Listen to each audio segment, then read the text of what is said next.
জানাজার নামাজ পড়াতে হলে চারটা গুণ যার ভিতরে আছে ওই মানুষটাকে দিয়ে আমার জানাজার নামাজ তোমরা পড়াও। খাজা কুতুবউদ্দিন বখতিয়ার কাকি রাহিমাহুল্লাহ নাম শুনেছেন? নাম শুনেন না আপনারা? খাজা কুতুবউদ্দিন বখতিয়ার কাকি রাহিমাহুল্লাহ উনি ইন্তিকালের আগে উনি বলেছিলেন যে আমার জানাজার নামাজ পড়াতে হলে চারটা কোয়ালিটি লাগবে। কয়টা কোয়ালিটি?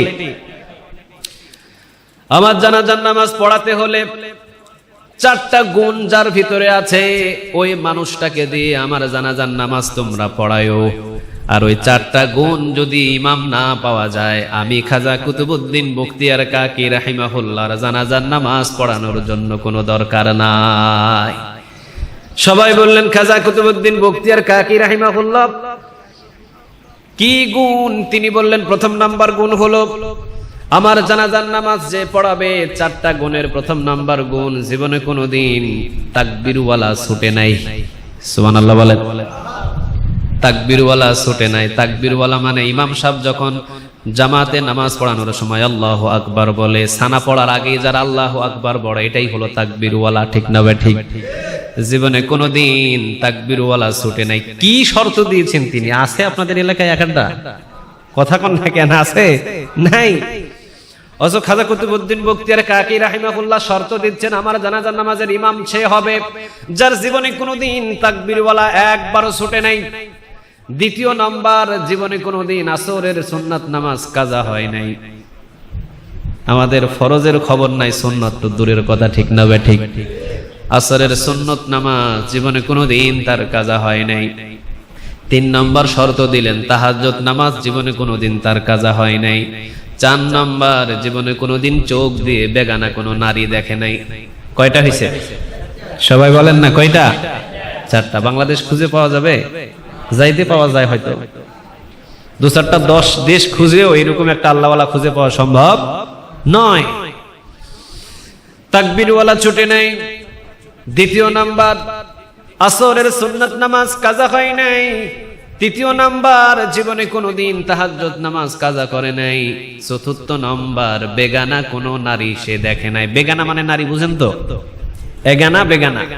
এগানা নারী হলো আমার মা, আমার নিজের বোন, আমার নিজের খালা, আমার নিজের ফুবু, এগুলো হলো এগানা। আর বেগানা হলো আমার খালাতো বোন, আমার চাচাতো বোন, আমার তালতো বোন, এগুলো হলো বেগানা নারী, যার সাথে আমার বিয়ে হওয়া জায়েজ। এইরকম নারী জীবনে কোনোদিনও ইমাম সাহেব দেখে নাই। এই চারটা গুণের ইমাম যদি পাও তাহলে আমি খাজা কুতুবউদ্দিন বখতিয়ার কাকির জানাজার নামাজের ইমাম তাকে দিয়ে পড়ায়ো। আর যদি না পাও জানাজার দরকার নাই, বিনা জানাজায় দাফন করে দিও। খাজা কুতুবউদ্দিন বখতিয়ার কাকি রাহিমাহুল্লাহ দুনিয়া থেকে তিনি বিদায় নিলেন, চলে গেলেন দুনিয়া থেকে। লাশ মাঠের ভিতরে উপস্থিত, হাজার হাজার লক্ষ লক্ষ মানুষ তার জানাজার নামাজে হাজির। কে জানাজার নামাজ পড়াবে? ইমাম নিযুক্ত হয় নাই। নিযুক্ত হবে হাজার হাজার মানুষের মাঠের ভিতরে। সুবহানাল্লাহ বলেন। হাজার হাজার মানুষগুলো দাঁড়ানো, সেই জায়গায় বলা হচ্ছে 4 গুণালা ইমাম যদি এই ময়দানে থাকে তিনি এই খাজা কুতুবউদ্দিন বখতিয়ার কাকি রাহিমাহুল্লাহর জানাজার নামাজি হবে, জানাজার নামাজের ইমাম হবে। প্রথম নাম্বার গুণ, জীবনে কোনোদিন তাকবীরওয়ালা ছুটে নাই, পিছনের 10 কাতার বাদ। দ্বিতীয় গুণ, জীবনে কোনোদিন আসরের সুন্নাত নামাজ কাজা হয় নাই, 5 কাতার বাদ। 5 কাতার পিছনের মাথা নিচু করে বলতেছে এই গুণটা আমাদের নাই। চতুর্থ নাম্বার, তৃতীয় নাম্বার গুণ হলো জীবনে কোনোদিন তাহাজ্জুদ নামাজ কাজা হয় নাই, প্রায় 2.5 থেকে 3 কাতার বাদ। চতুর্থ নাম্বার গুণ হলো জীবনে কোনোদিন কখনো বেগানা কোনো নারীকে দেখে নাই, প্রায় সব কাতারই বাদ। সবার মাথা নিচু, কেউ মাথা উঁচু করে বলে না যে হ্যাঁ আমার ভিতরে এই 4টা গুণ আছে, কেউ বলে না। সবাই মনে করলেন মনে হয় খাজা কুতুবউদ্দিন বখতিয়ার কাকি রাহিমাহুল্লাহর ওসিয়ত অনুযায়ী এমন ইমাম খুঁজে পাওয়া যাবে না, চলো বিনা জানাজায় দাফন করে দাও। পিছনের কাতার থেকে একজন হাত তুলে বলছে ইমাম আছে এখনো, খাজা কুতুবউদ্দিন বখতিয়ার কাকি রাহিমাহুল্লাহর জানাজার নামাজ হবে। আছে ইমাম? ইমাম নাই, কে বলেছে? আছে। পিছনের কাতার থেকে পা বাড়িয়ে দিয়েছে একজন, সবাই তাকিয়ে আছেন তার দিকে। দেখছেন সাদা একটা রুমাল মাথার ভিতরে দিয়ে, লম্বা একটা জামা পরে খাজা কুতুবউদ্দিন বখতিয়ার কাকি রাহিমাহুল্লাহর জানাজার নামাজে উপস্থিত হয়েছে।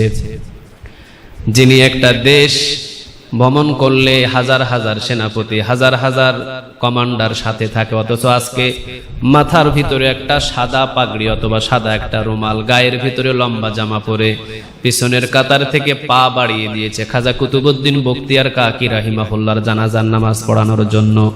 তিনি সাধারণ মানুষ, তিনি বড় আলেম ছিলেন না, তিনি তেমন কোনো যোগ্যতা সম্পন্ন ছিলেন না, তিনি ছিলেন সম্রাট, দিল্লির সম্রাট শামসুদ্দিন আল তামাস রাহিমাহুল্লাহ। সুবহানাল্লাহ।